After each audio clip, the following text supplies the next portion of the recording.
Boris Silquin, bonjour. Bonjour. Et bienvenue au Kédis où vous êtes venu présenter Merx que vous co-réalisez avec Christophe Hermans. J'aimerais bien savoir tout d'abord comment vous vous êtes retrouvés tous les deux à travailler autour de ce projet. C'est difficile de faire le tri dans les. Quand on commence un projet, on ne sait jamais vraiment quel est le point de départ.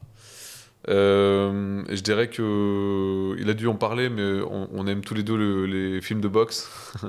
et, euh, et en fait, c'est à la fois le désir de faire un film sur un boxeur, sur une espèce sur un corps qui reçoit des coups et un corps qui se relève.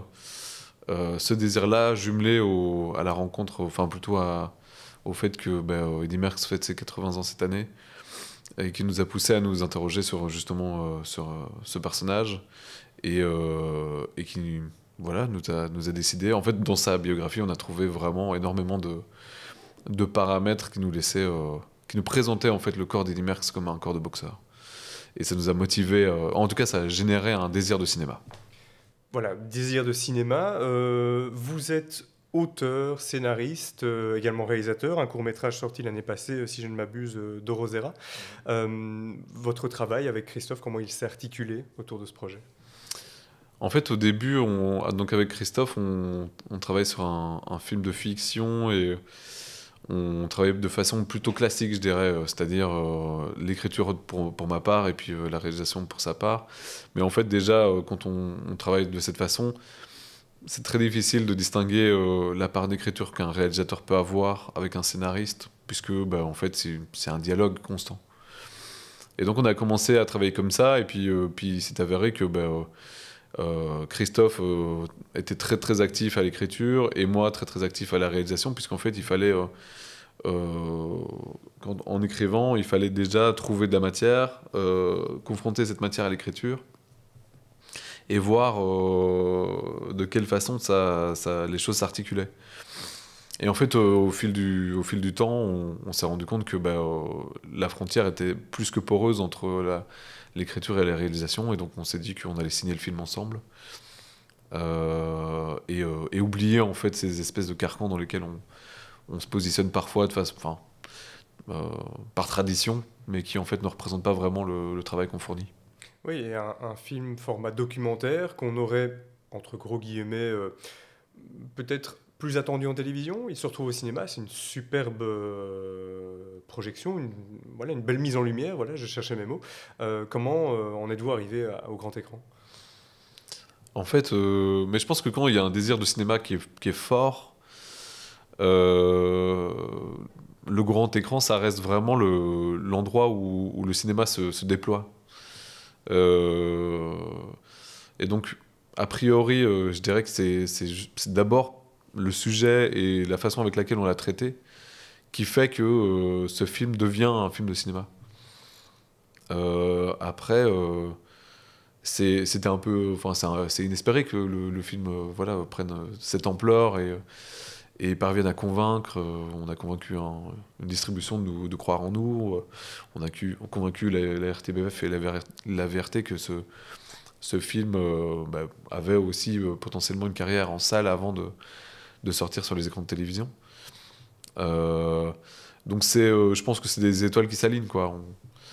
Mais c'est d'abord et avant tout, je pense, le sujet et sa forme singulière qui en font un vrai film de cinéma. Ouais.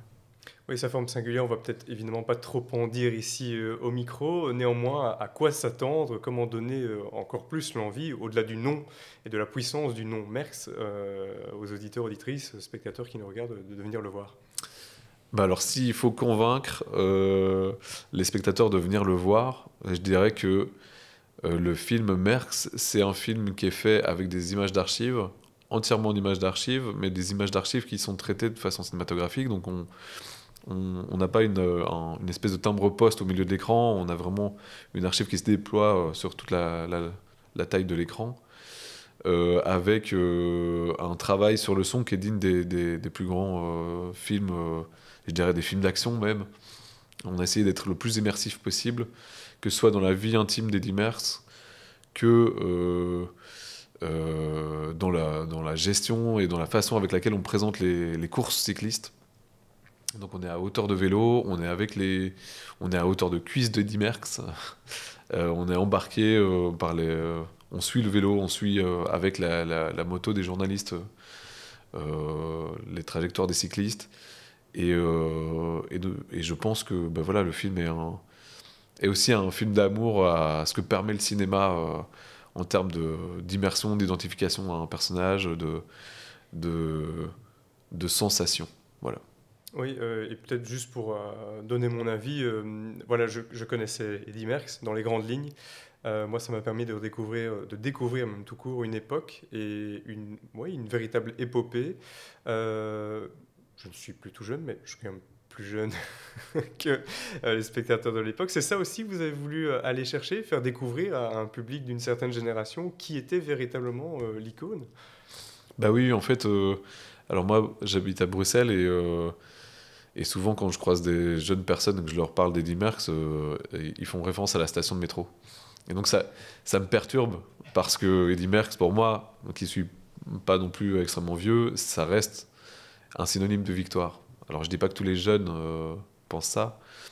Et moi-même, quand j'étais jeune, je connaissais Eddy Merckx, mais je ne savais pas pourquoi. Je savais que c'était simplement un grand champion. Mais en fait, c'est en me renseignant sur Eddy Merckx, en essayant de comprendre qui est ce personnage, d'où il vient, etc., que j'ai découvert que c'était pas un grand champion. En fait, c'était le champion, c'est le champion belge. C'est le cycliste qui a mis la Belgique sur une carte, donc c'est un incontournable, comme Mohamed Ali en boxe ou Ayrton Senna en Formule 1. Donc je dirais que oui, ce film s'adresse à eux.